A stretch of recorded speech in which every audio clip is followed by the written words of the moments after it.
सैयदा कैसी प्यारी बच्ची है, सूरत अच्छी समझ भी अच्छी है।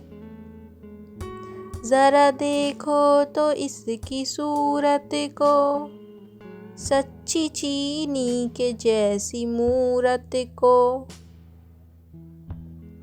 है अभी 2 बरस की खैर से जान, पर सब अच्छे बुरे की है पहचान।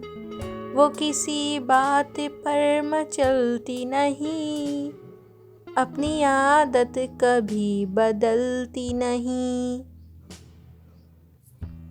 आरज़ू तो बहुत है बोलने की, पर नहीं उठती है ज़बान अभी।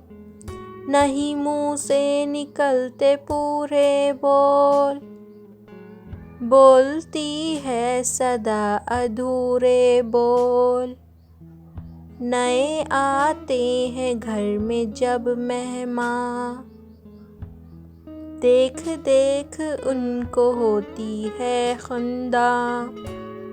उम्र इसकी खुदा दराज करे, इल्म से इसको सरफराज करे।